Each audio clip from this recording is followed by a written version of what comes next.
We are live. What is up, sports geeks? It's your host Josh here, back with another live stream today. I'm joined by Alec yet again for another mock draft. Alec, how you doing today, man? I'm doing great. How are you?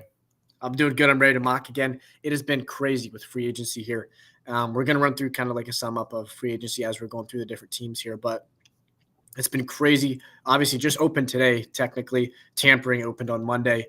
But, dude, I mean, like the big one, I think the big highlight would be Saquon to the Eagles, right? That's the big one. But even today, some pieces moving. Calvin Ridley to the Titans, which really is going to affect us early here at 7. You know, yeah.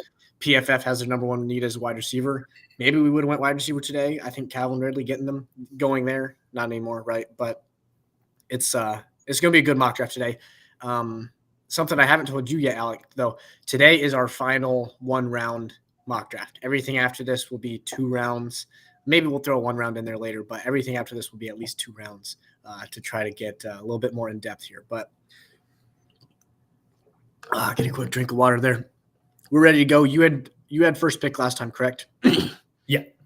Okay. I am going to take that today then. And I'm going to keep this super simple.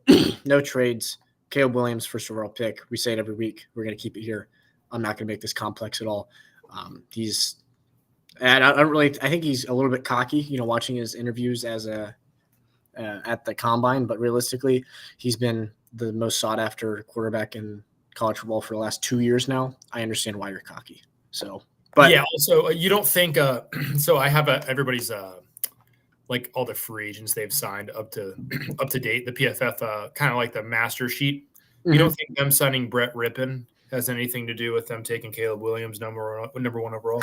Well, I think realistically, you take Caleb Williams, you can trade him to make sure there's no Brett Rippon. Brett Rippon is your starter. I mean, he's a franchise quarterback. Yeah, no, I honestly like they've done a good job with their offense this year in free agency.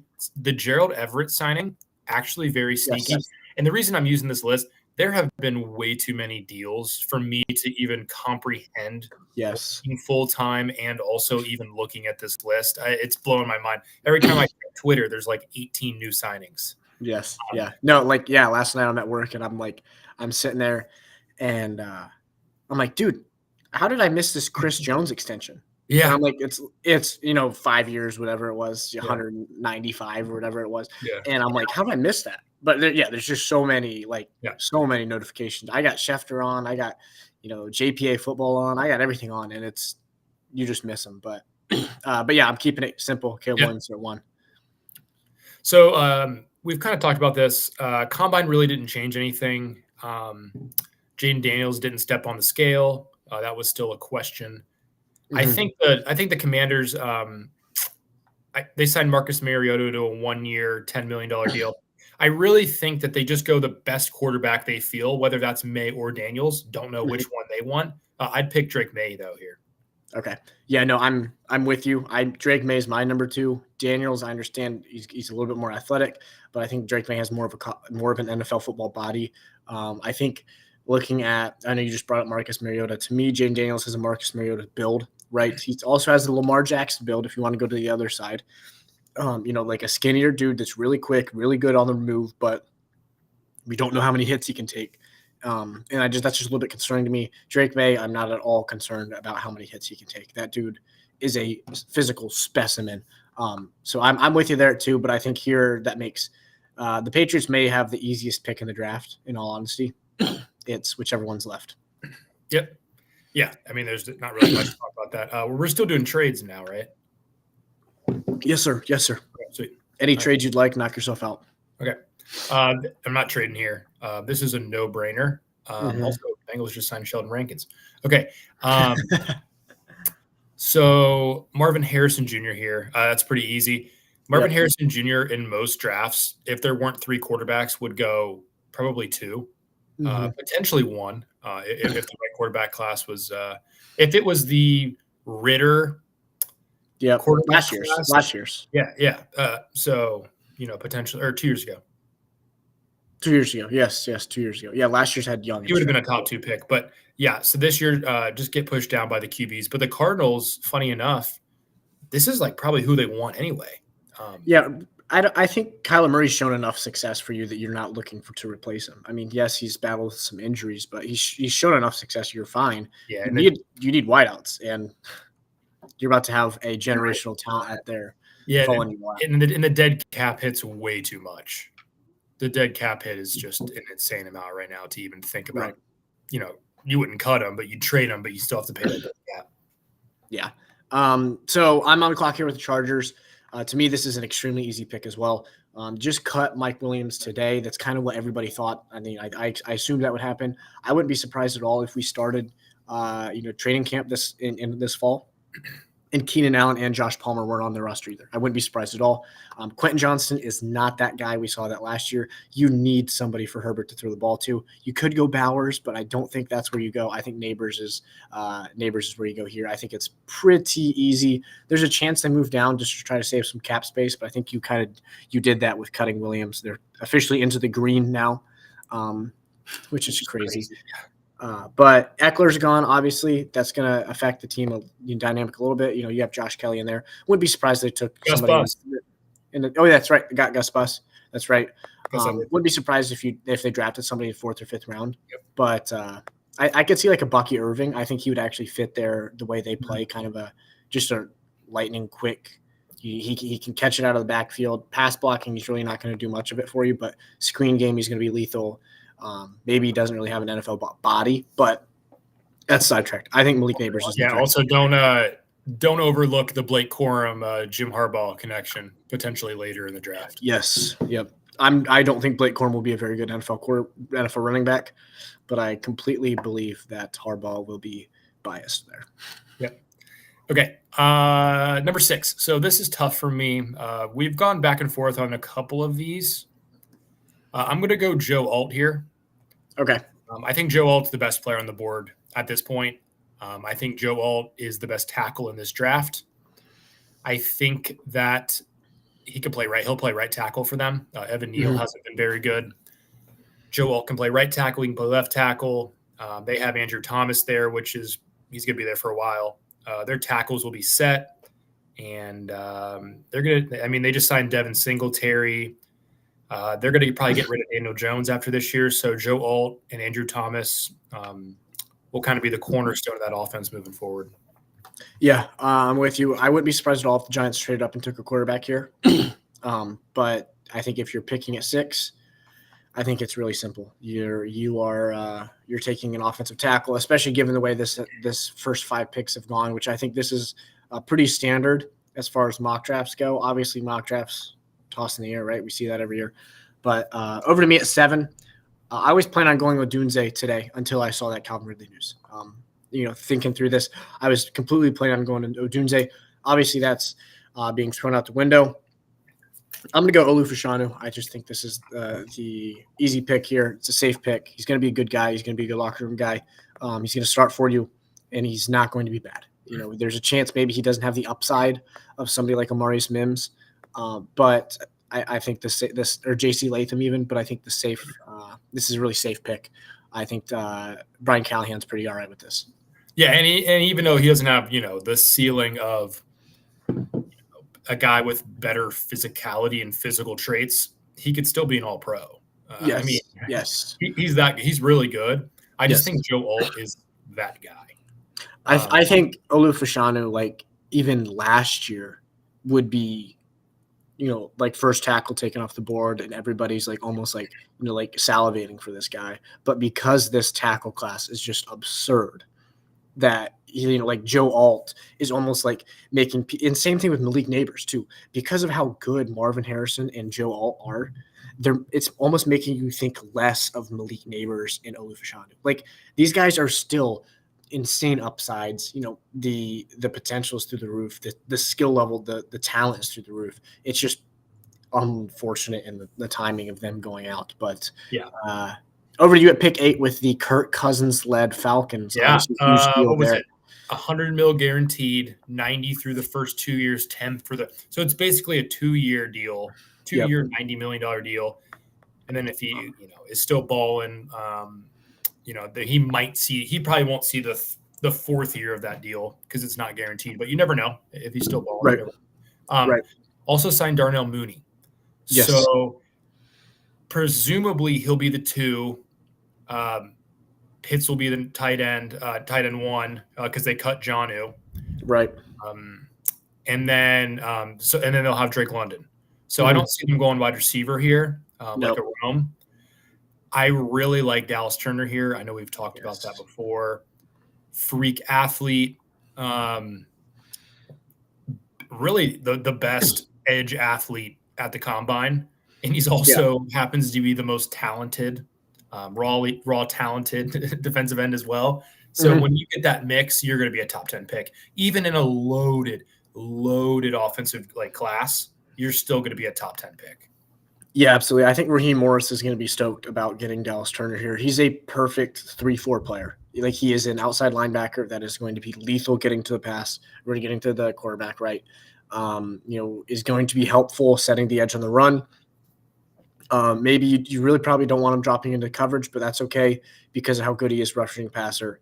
But at 4-3, he could work. 3-4 is perfect as an outside linebacker. I think he's a perfect perfect fit here for Raheem Morris in that defense here. Over to me at 9 with the Bears. This is where I thought about maybe trading back, but realistically, I think they're going to stay. I don't. You're going to have to offer something really crazy given the fact that Rome Odunze is still on the board. I think you're going to have to offer something crazy because that, I think, is their guy here at 9. You get Caleb Williams. You have that Caleb Williams, DJ Moore, Cole Kmet, and then you have Rome Odunze there. Add that to that core. Obviously, you get DeAndre Swift in free agency as well. I think realistically, you're starting to build your core here. Maybe you're looking to go offensive line. I doubt it. I think you're fine here. I think Odunze is probably where you go. Yeah, I mean Odunze, they need another wide. I mean, they just lost Darnell Mooney, so they're going to need another wide out. And I think Rome mixed with the Caleb Williams. I mean, that's a great landing spot for both. Yeah. They kind of complement each other. So, okay, so pick 10. So we saw yesterday David Bakhtiari got released by the Packers. Really think that the Jets are going to make a push for him. Just makes sense. He's best friends with Aaron Rodgers. Just makes a lot of sense. I think he lands there if he doesn't retire. I definitely think he lands in New York. So that's kind of the left tackle. So this whole time we've kind of been going Fuaga here from Oregon State, and it makes sense. He can slide into right tackle. Yep. It just makes the most sense to me logically. Yeah. So you're sticking with Fuaga, correct? I am, yes. Okay. Just want to. Yeah, I wouldn't be surprised at all if Bakhtiari does go to the Jets. If it's going to be, I think it's going to be a 1-year deal, and it's going to be, can you provide us some playing time, and can you be a veteran for us? Like, that's the role that he needs to play.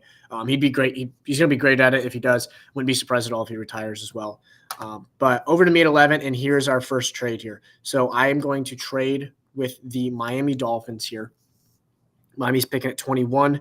I think they're going to give up probably – I don't know what package you'd have to do. We'll just say a 2025 first. I'm going to force this trade through to get Miami on the clock here, and this is an easy pick for Miami. They're taking Brock Bowers, adding him to this lethal offense.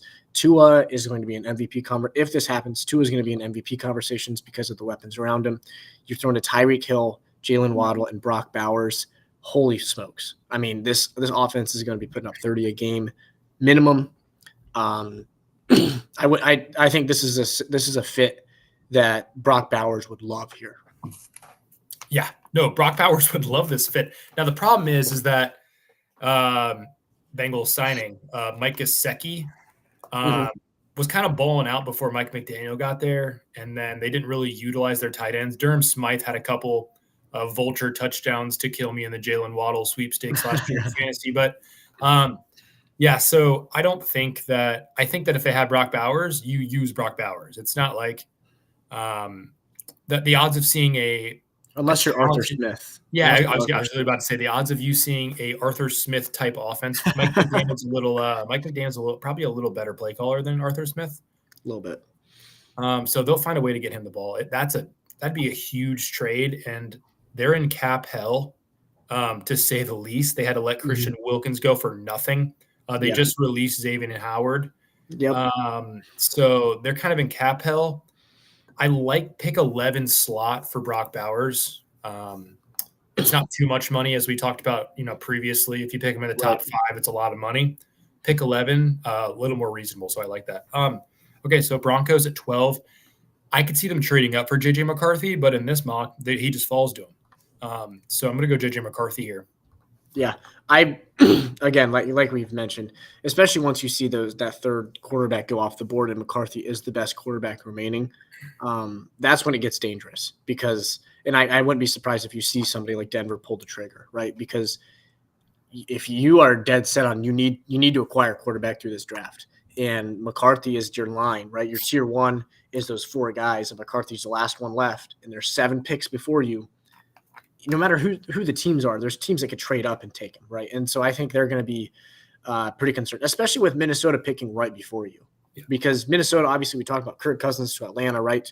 Sam Darnold, is that your guy? I mean, realistically, no. That's a bridge quarterback. So I wouldn't be surprised at all if it's JJ McCarthy that goes there to Minnesota too. So yeah, I'm with you. I wouldn't be surprised at all. Or even with Vegas, obviously it's dependent on what the Justin Fields situation ends up with. Just acquired Christian Wilkins. I think that eliminates Byron Murphy here. There was a chance that they went him. I don't think there's really a shot that they go with him anymore. There are some names you could go with. I'm going to go tackle here. I'm going to go J.C. Latham. I thought about going to Marius Mims. I'm going to leave him on the board here. I think J.C. Latham just maybe is a little bit more polished, which I think the Raiders are going to like here early. Realistically, I think it's a toss-up here. Marius Mims, obviously the more physical specimen. J.C. Latham, I think, is a little bit more polished, a little bit more technical, if you will. But this is a loaded tackle class, but I think they go tackle here. Yeah, damn. I was going to pick him at 14. Yeah, I think they need – so Colton Miller has been really good.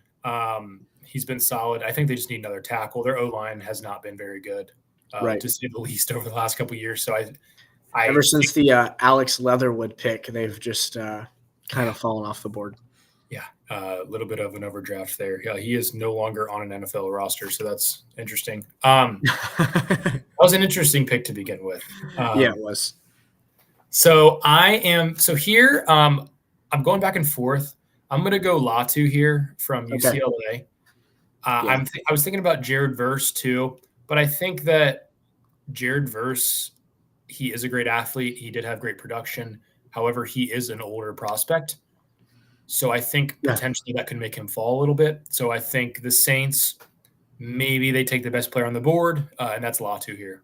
I also think that Latu passing medical screenings is what you were concerned about. The on the field football play was never a concern for Latu here. So passing everything medically, obviously he's going to move him up draft boards. How much, we don't know. But I love the pick there. Of Latu going there at 14. I think it's a good pick. I will say Chase Young, I think, has a visit scheduled with the Saints. Dependent on maybe if he ends up there, I wouldn't be surprised at all if they're not going edge here. But if he doesn't end up there, I love the pick. Over to me at 15 with the Colts. There's a couple different ways I could go here. I could go defensive back. We still have our selection there. And that's, the rankings that you have, Kool-Aid McKinstry's obviously down there. You have Cooper DeJean that PFF still loves all the way up here. Quinyon Mitchell, I think, is a stud as well. And that's where I'm going to go is Quinyon Mitchell. I think he, to me, is the CB1.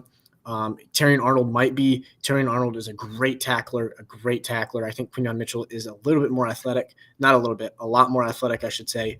Obviously the 4.5 140 out of Terrion Arnold, I think, is going to hurt him a lot on draft day. Quinyon Mitchell runs a 4.33. He's going to elevate up on draft boards. He had a great Senior Bowl. I'm going to go with him to the Colts there. Could have gone Byron Murphy with that defensive interior, but I'm going to go Quinyon Mitchell. Yeah, no, I like that. I like that pick. He has the potential to be really, really good. His ceiling's really high. It's going to be interesting to see. He tested really well. It's going to be interesting to see how he translates. I know he has the athleticism and all the traits. It's just going to be interesting to see how he actually plays on the field with Yeah. against a better competition. Yeah, I will say the only thing you could really make for Terry Arnold is he's got really oily hips. I know that's the phrase we like, right? Oily hips, and he's like, if you watched his drills compared to Quinyon Mitchell when they're backpedaling, they're flipping their hips, the speed is not an issue there. Like Terry Arnold is quicker than Quinyon Mitchell in every aspect of those. So maybe you're saying, we don't feel like his 4.51 is going to need to be tapped into that often because we feel like within 20 yards he is a lethal like coverage corner. And so maybe that's what you think. If he is the first corner off the board, I would say that's probably why is because of his just technicality and his skill set is what it is. But okay, so this pick, we've been going Jackson Powers Johnson from Oregon as a center / guard combo. Most likely he's playing center. Yeah. So I'm not going him here. I like that. I'm going Jared Verse here. Okay. I like just switching it up. Yeah. Maybe obviously I could go center. I don't think so with Mitch Morse going there. Yeah. To the Jags here, but I like the Jared Verse pick there. Jags here. This is where it gets interesting. I don't think they go Mitch Morse edge rusher. We've seen 3 of them go off the board now, and I think this is where you see the fall off in edge rushers. I think they were probably hoping to get somebody here. I know you did get Josh Allen, so Josh Allen's still there. But realistically, I'm going to go defensive back here for the second time in a row, and I'm going to go Terry Arnold here. I think he's, to me, still cornerback too. Kool-Aid McKinstry, I don't think offers much more athleticism than what Terry Arnold does. Terry Arnold, again, spectacular tackler. Cooper DeJean, much more athletic. He's a little bit more of a Swiss Army knife. I think the Jaguars need somebody to really sit in their DB. I think Terry Arnold is your guy here at 17. Yep, and I absolutely love that you picked did not take a tackle here or a tackle there. I'm taking Amarius Mims for the Bengals. It makes the most sense. Troy Fatanu is also still on the board, but he's more of a run blocker. And as we know, the Bengals really don't like to run the ball when Joe Burrow's healthy. They do run the ball, but not as much. So, I like Amarius Mims there. I think he slides into right tackle. You don't really worry about, losing Jonah Williams anymore. You get a guy there that can just slide into right tackle. And kind of your left tackle and right tackle now for the Bengals are both 6'8", about 350. So it's not. If I'm not a guy or not a quarterback, I would want to hit after the play for sure, because based off of the offensive tackles that would be flying at you after that. But I love this fit. I mean, we talked about this several times off air. The Amarius Mims to Cincinnati is just a perfect fit. He's a huge, just a physical specimen. He's not, and it's not like he's immobile at all. I mean, we saw that at the combine. He's 6'8", 330, and ran a 505? Yeah, 5 dash. Yeah. Like, come on, like that's it should be illegal, is what it should be. But I love the fit there. Over to me at 19 here with LA. Man, there's just so many options I could go here. Donald, I don't know how much longer he's going to be playing football realistically. And I think this is where kind of an untraditional pick, but I'm going to go Byron Murphy here. And I think this is your Aaron Donald replacement. This is your defensive tackle that is going to play with Aaron Donald for a season or 2 seasons or 3. Whenever Aaron Donald wants to stop playing football, he's going to. And as long as he wants to play football, they're going to pay him as much money as he wants, because he's one of, if not the greatest defensive player to ever play. I think Byron Murphy is your replacement for him. How can you maintain that interior pass rush? How can you maintain that interior run stuffing? Byron Murphy's your guy. He's a little bit undersized, but I'll tell you what, he is really, really good at getting to the quarterback. His hands placement's spectacular. He's really polished. I love the pick here for the Rams at 19. I also would not be surprised if Byron Murphy is still available in this 17 to 20 range. Somebody might be moving up to get him, because he is a stud of a defensive tackle, and to me is the top 15 player in this draft. Maybe just the fit isn't there. Yeah, so I was going to take him actually with the Bengals pick, but they just signed Sheldon Rankins. Sheldon Rankins to a 2-year, $26 million deal, which is a little more than I thought they were going to sign him for, but that's okay. But yeah, so I really like that fit. for because they also have Kobe Turner there. Mm-hmm. So that could be a really good trio of interior defensive linemen. Yeah. And I also think that Byron Murphy at that pick, even though they do have two good interior D linemen now, that's just he's too good of a talent. It's just best player available at that point. And also, like Aaron Donald was about to retire last season. Yeah. Like, so it's all dependent. If you're having internal talks and Aaron Donald saying, I'm going to play for 3 more years, you're probably not taking Murphy here. But it's completely based off that. Obviously, I'm not the one chatting with Aaron Donald. If I was, I'd have him sign my shirt that I'm wearing or something. But over to you here at 20. I have a feeling I know where you're going here, but I'd love to hear. Go ahead and put him in. Cooper DeJean. This is literally the most Steelers pick of all time. Yep. He'll be an all-pro there.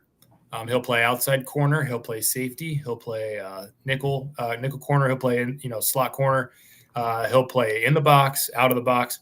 Cooper DeJean might be one of the most talented players in this draft. Yep. And if he tests well, and when I mean test well, I mean like just all of his medicals come back like clean in April before the draft, I think he will go before pick 20. Yes. I mean, this is realistically, he's a freak athlete. That is a Swiss Army knife on defense. Don't be surprised at all when he's taken high, when he's taken higher than you expect, lower than what PFF expects. Let me be clear about that. He's not going to be a top 5 pick as much as PFF wants him to be. He won't be, but no, I'm with you there. He's a stud. And if he was there at 22, I think he's for sure going to 22. Gone. With the Eagles. The Eagles are running that to the board. Gone. Him and Reed Blankenship in the back. Yeah. All right. Over to me here at 21. This is obviously the latter end of the Miami Vikings trade that we made earlier. I think the Vikings get a guy in Johnny Jerzon Newton here. That's a stud. I thought about going Jackson Powers Johnson because they have a need at guard and center, and he can play both. But I'm going to go Johnny Jerzon Newton here. Defensive tackle, good run stuffer, can get after the pass rusher, can get after the quarterback as well. I think he helps them defensively. Obviously, Daniel Hunter leaving, going to the Texans, which, by the way, watch out for the Texans, dude. They're the 2021-2022 Bengals. They're loaded. They're going after it right now. I mean, Daniel Hunter going and getting Joe Mixon. Joe Mixon as long as you have a cap space, pretty much a Chick-fil-A gift card is what they paid for him. Still a W for the Bengals because you get something out of them. At least you get a number 2 combo meal with it. But the $8 million cap hit was a little too much for him. Yeah, no, I agree. Well, also kind of going back to what you were saying with the Bengals too, and taking Amarius Mims pass protector, right? Instead of Fatanu, the run blocker is based off of your offseason moves. You're showing me that you're going to throw the ball a ton next year. Cool. Basically cutting Joe Mixon, getting rid of Joe Mixon either way, bringing in Zach Moss. Really, realistically, I don't think they're planning on running the ball more than 10 times a game, like maybe 15 times a game. Yeah, I think it'd be like 15 to 20. I think Joe Burrow will probably be in that 30, 33 to 37 pass attempts per game, somewhere in there. Yeah, I think they're going to do running back by committee. That's fine. Maybe they draft somebody. Not really sure. But, no. And then, the Eagles right here, pick 22. Now, their free agency has been awesome. Saquon, Bryce Huff. They've been going after some people. They brought back Chauncey Gardner-Johnson. You texted in our group chat the other day. What did you say? Oh, I don't even remember what I said. What did I say? I think you said, how did he play? He played. Oh, yes. He played 3 games for us. In those 3 games, he was the worst player on the field in at least one of them. But, he plays 2 games, is out for the entire season, comes back, is the worst player on the team. In that season, he made $8 million. And they just paid him $11 million. I don't understand. What did he do to get not even $11 million? It's $33 million, 3 years. I don't understand what he did that seems like a huge overpay for me. I don't want him on our team.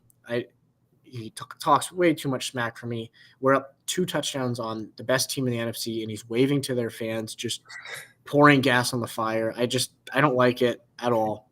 Yeah. But I mean, good for the Eagles, I guess. I'm He just did ball happy out that we there didn't. 2 years ago. He balled out there 2 Yes, years ago. yes, yep. And also he tore a pec and was coming back. So I kind of get why, he might not have been playing his best. Mhm. I'm not forgiving the hand, the waving at the fans, but Right. that could, be because of the dip in play. But okay, so pick number 22. This is tough for me because they do have some DB needs. We've been talking about that. Yep. Their DBs have been, not very good. Right. So I think this is pretty easy here. Nate Wiggins was a freaking speed demon at the combine. I'm going to go Yep. Nate Wiggins there. Yep. I don't mind the pick. I think if one of this first tier of corners, Nate Wiggins is in there, right? Kool-Aid McKinstry's the only one left to me. I wouldn't really put Rakestraw in there, but I think of that first tier, if you had to choose one to bet on to be a bust, I would take Nate Wiggins because he's skinny, he's light, he's got long arms, but they're shorter than what people thought. He's lightning fast, but lightning fast does not mean that you can cover. Again, I'm not saying that I still think he's going to be a first round pick. He's got a chance to be a stud, but if there's one of them that I could bet on to be a bust, it would be Nate Wiggins. Obviously, again, like I said, there's a chance he's an all-pro guy in 2 years and Terrion Arnold's not in the league. Absolutely, there's a chance of that. But I Nate Wiggins out of all of them, the upside is certainly there. I also think that the downside is there. Now here at 23, I'm just blown away that he's made it this far. And I'm going to do it, is Brian Thomas Jr. And I assume he's probably would have been going 24 to you. But the Texans have been buyers big time. You go out, you get Danielle Hunter, right? And you get Mixon. They are buying right now. They are looking to win now. I think Brian Thomas Jr. helps your offense immediately, right? You have Tank Dell in the slot, right? You have Stroud. Stroud lead your offense. You have Collins out wide. You really don't have a second receiver, right? I mean, you can throw it. Mechie's probably a slot guy. You can have Noah Brown get some snaps there. Robert Woods can get some snaps there. But realistically, you need somebody to cement in there as a 3-down receiver. Brian Thomas is your guy. He is a stud. And if Malik Neighbors didn't play at LSU this year, Brian Thomas would be a top 10 pick. And that would be a promise. That's not like a prediction. That was a promise. Like, he is a stud. And for him to fall at 23 means we probably messed something up earlier in the draft. Yeah, we did. I think we did. But I wanted to say this as well. And I totally forgot when we were doing the Jaguars pick. Don't be surprised if Brian Thomas Jr. goes to the Jags now because Calvin Ridley's gone. Yep. Yes. That's the spot that I could see him going as well. I know, things have changed, things like that. But yeah, I don't know if he lasts to pick 23, but if he does, the AFC is going to be a true gauntlet. If some of these younger AFC quarterbacks get more weapons. Yeah, and this would be the exact situation of that. Even or Trevor Lawrence, either one. If either one of them gets something like Thomas Jr., absolutely, it's going to be dangerous. Over to you at 24 with the Cowboys. Where are you looking here? We got breaking news. Eric Kendricks is signing with the Cowboys. Okay. Instead of the 49ers, but it just takes linebacker off the board. I wasn't going to go linebacker here anyway. I just saw that a couple minutes ago. I'm going to go Jackson Powers Johnson here. Okay, I like that pick. They lost Tyler Biadasz. I don't know how to say his last name every time, but they lost him and really need a center. They have forever taken first round, in the 20s linemen that have always been really solid.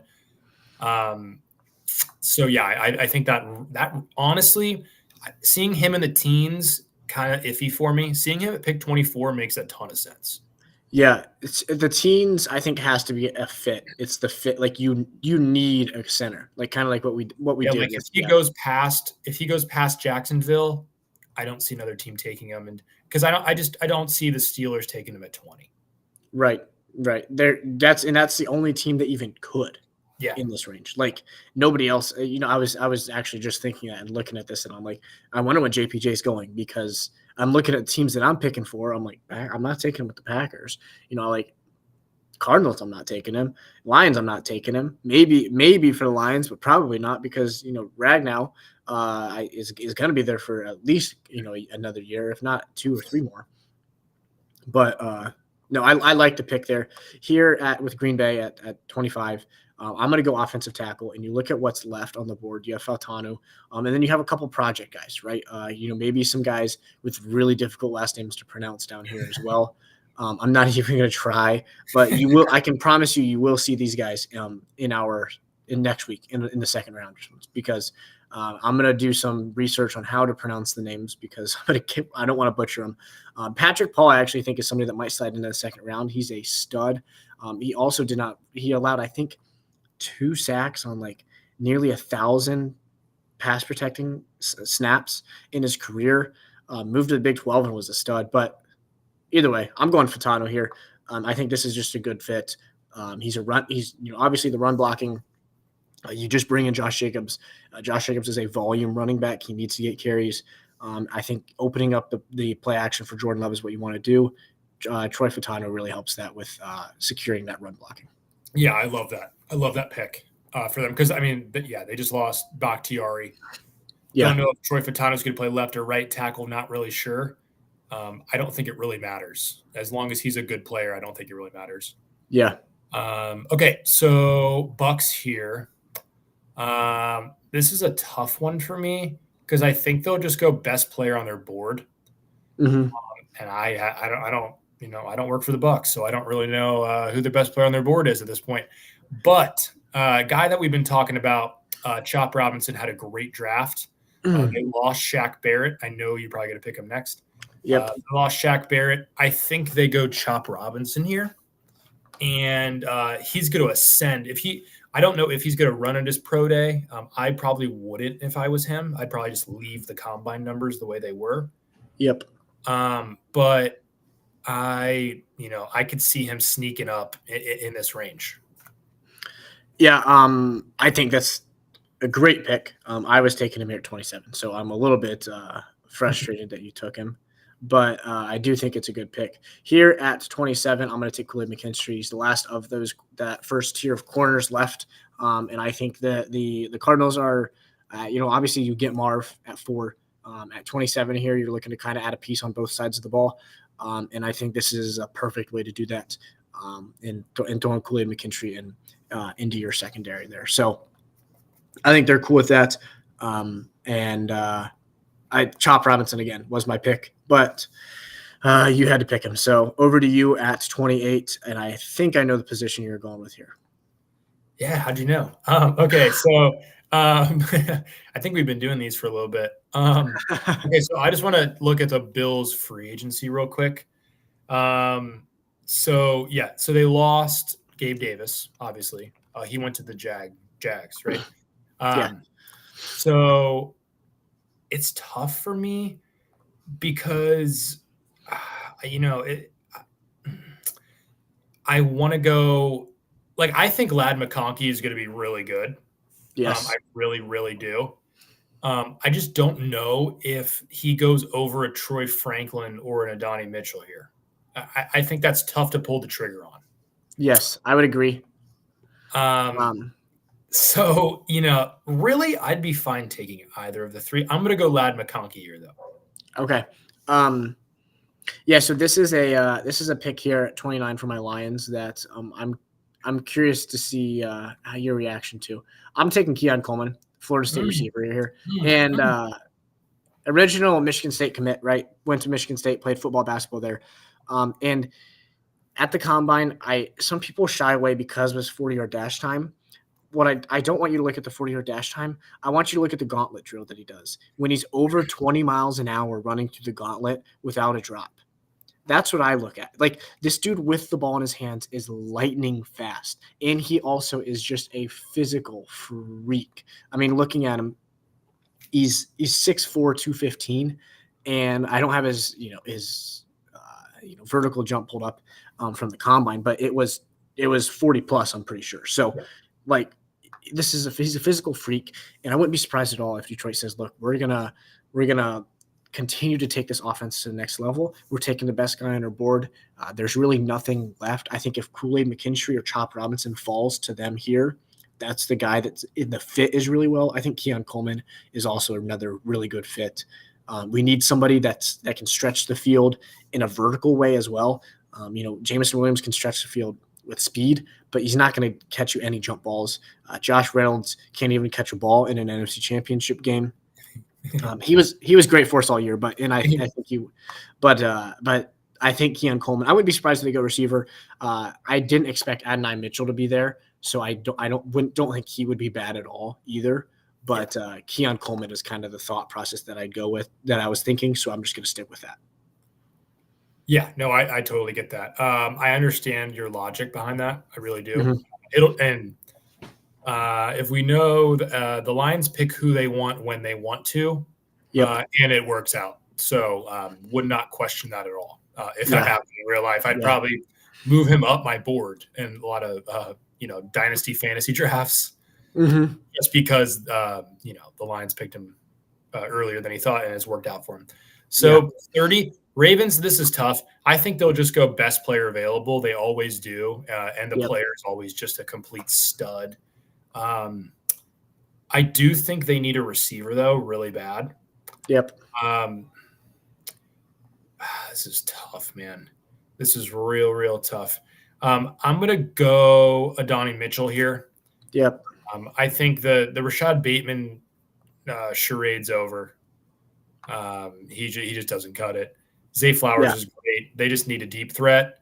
And Adonai Mitchell or take Troy Franklin there. Just somebody that can burn you over the top. I wouldn't be surprised if Xavier Worthy comes into talks here as well.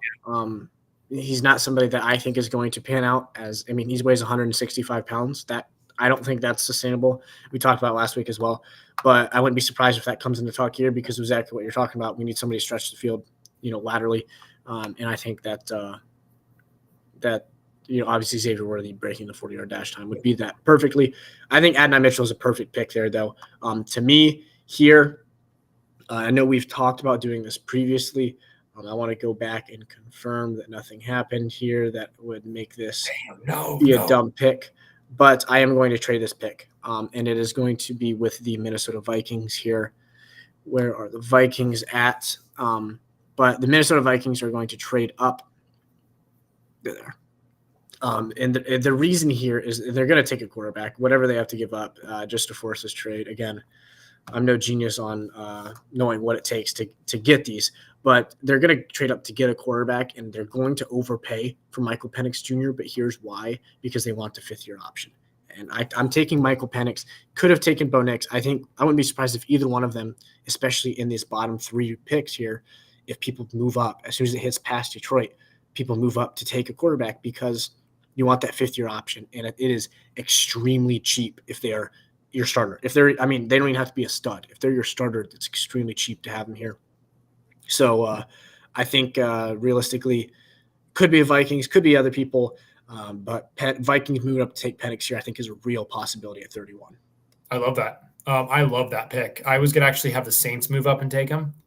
Okay. I think the Vikings is way more realistic at this point, just because it'd be him versus Sam Darnold. So if you draft Michael Penix in the first round, he's going to be your starter. Most likely. Okay, so the Chiefs pick here, this is a really tough one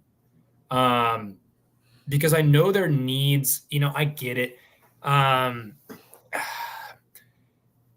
think also they would go best player available. All these teams at the end probably just go BPA, and I'm not talking about like the Bills or the Lions. I'm just talking Ravens, 49ers, if they stay at these picks, and Chiefs.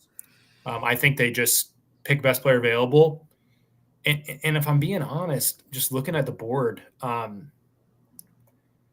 it would be really hard if I am, Chiefs front office to not take Troy Franklin here. Yeah, I had a feeling that's where you were going. Troy Franklin, I didn't really know who he was before last year. Dude, every time you would turn on Oregon, I know Bo Nix was balling too. Troy Franklin, and he would just be wide open. He had Yes. 1,400 yards and 14 touchdowns last year. Yeah, well, I think that's kind of like people are a little bit concerned with. He didn't run a great 40, right? And his 10-yard split wasn't great. Well, he's open. It's the route running to me that kind of sets Yeah. Troy Franklin apart. I wouldn't be surprised. I know in here we have him as the wide receiver. What is that? 4, 5, 6, 7 wide receiver or 8 wide receiver 8 on our board here. I wouldn't be surprised if he's the wide receiver 5. I don't think he'd jump Brian Thomas Jr. I know he's not jumping into that top 3. But he could be taking over Mitchell, Coleman, McConkey. Wouldn't be surprised at all. So I love the pick of Troy Franklin there. And I would hate to see the Kansas City Chiefs and watch Patrick Mahomes throw Troy Franklin as he's wide open downfield, actually catching the ball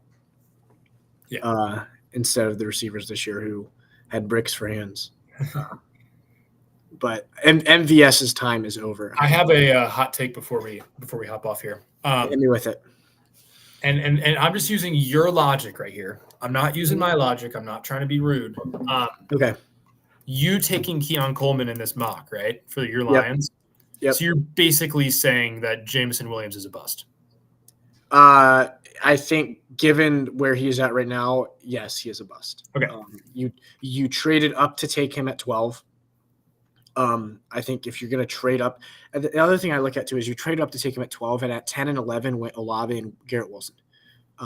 That's the really hard part for me to comprehend is that if the package we traded for 12, we could have traded the exact same package and gotten it at 11. Maybe they would have said, "Oh no, we need a 5th round pick swap as well." Okay, cool. Like, you know what I mean? So, and then now instead we have Garrett Wilson. Like that's the part that's really tough for me.